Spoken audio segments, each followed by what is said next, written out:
toutes et tous, correction de l'exercice PEB11E. Donc on vous parle du circuit 2 de la figure qui est ci-dessus. Donc c'est ce circuit ici qui est donc un circuit RC série et on s'intéresse à la tension aux bornes de la résistance. Et on vous parle aussi de l'intensité de I par rapport au générateur. Donc je vais écrire cette intensité I. Et on vous demande de trouver simplement le déphasage de I et intensité dans le circuit par rapport au générateur. Alors ce qu'on sait, c'est que le générateur va s'écrire grand E cosinus de oméga t plus, pas plus phi, hein, cosinus d plus 0, et donc le déphasage sera tout simplement la phase à l'origine, puisqu'on choisit pour le générateur phi de E qui est égal à 0. Donc on peut encore une fois toujours choisir une phase nulle pour un des composants du circuit, et en général c'est le générateur qu'on prend. On a un circuit qui est linéaire, car il ne contient en dehors du générateur qu'un condensateur et une résistance. On a un circuit qui est dissipatif, puisqu'il y a une résistance ici. Et on a un circuit qui est alimenté par un unique générateur de tension sinusoïdale. Donc on est dans les conditions, on a toutes les conditions pour passer au formalisme complexe. On va donc dessiner un circuit équivalent où le générateur devient un générateur de tension continue. Le condensateur est représenté par une impédance de valeur 1 sur JC oméga, la résistance par une impédance de valeur grand R, et la tension qui nous intéresse ici, c'est celle-là, UM bar, et bien entendu, l'intensité ici est représentée par son amplitude complexe, IM bar. Alors en fait, un réflexe à avoir quand on parle de l'intensité, c'est de vérifier, de regarder si dans la branche de laquelle on s'intéresse à l'intensité, il n'y a pas une résistance, parce qu'en fait, trouver l'intensité, ça revient littéralement au même que de trouver la tension en borne de résistance, puisque ces deux grandeurs sont proportionnelles avec un facteur multiplicatif qui est un réel positif. Autrement dit, la phase de l'intensité, c'est la phase de UM. Alors en fait, on va donc écrire ça vaut la peine de l'écrire. Donc on a en fait le fait que UM bar, c'est égal à R fois IM bar. Donc, eh bien, la phase de U, c'est égal tout simplement en fait à l'argument de R plus la phase de I. Il suffit tout simplement de passer tout ça à l'argument. Et en fait, l'argument de R, comme c'est un réel positif, ça vaut 0. Et donc, en fait, phi de U, c'est égal à phi de I. Alors, nous, ce qui nous intéresse, c'est phi de I, mais en fait, ça va être beaucoup plus facile de trouver phi de U. Enfin, c'est une des façons de faire dans cette histoire.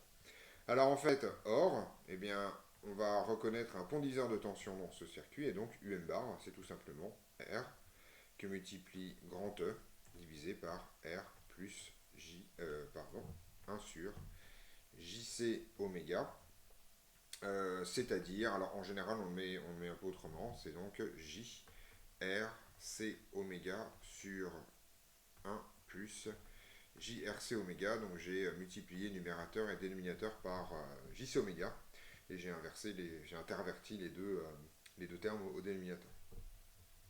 Donc ce qui nous intéresse, c'est phi de I, qui est donc égal à phi de U, et phi de U, c'est un argument de ce truc-là. Alors en fait, on a donc, comme usuellement, un numérateur ici et un dénominateur.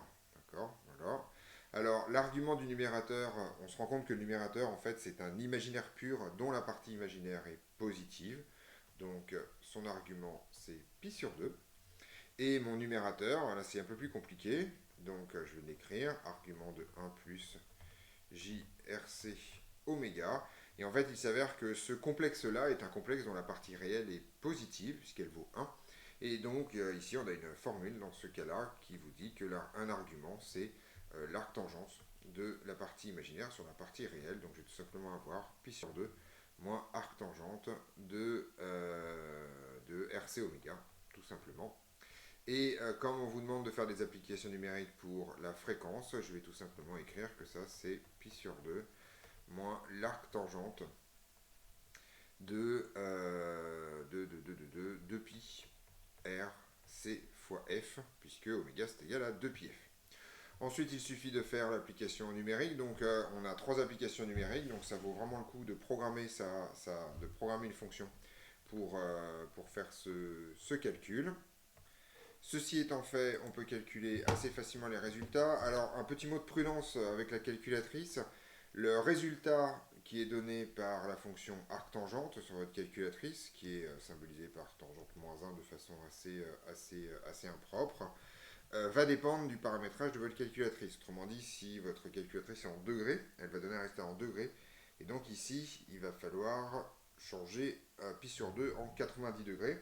Donc là, faire très très attention parce qu'il y a un certain nombre de fois où il n'y a que arctangent, donc c'est pas très très grave, mais là, il faut vraiment faire très attention. Est-ce qu'on travaille en radian ou est-ce qu'on travaille en degrés?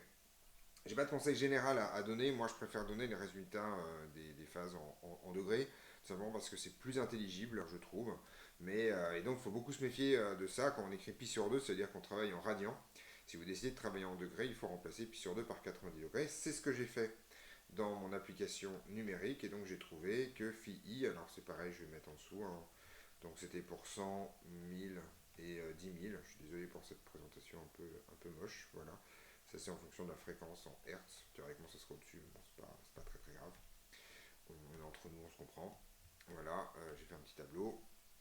Hop, comme ça, voilà, zouf. Et puis on va mettre des séparations. Clac et clac, très rapidement. Voilà, c'est pas beau, mais c'est comme ça. Donc phi pour 100 Hz, on trouve 88 degrés à peu près. Donc si vous avez laissé en radian, et enfin voilà, s'il y a un bug, vous avez trouvé des valeurs bizarres. Ici on trouve 73 degrés si on arrondit. Et ici on trouve à peu près 18 degrés. Donc c'est pareil, on a une chute assez drastique de la phase en fonction de la fréquence. Ceci termine cet exercice. On se retrouve dans d'autres vidéos pour d'autres corrections.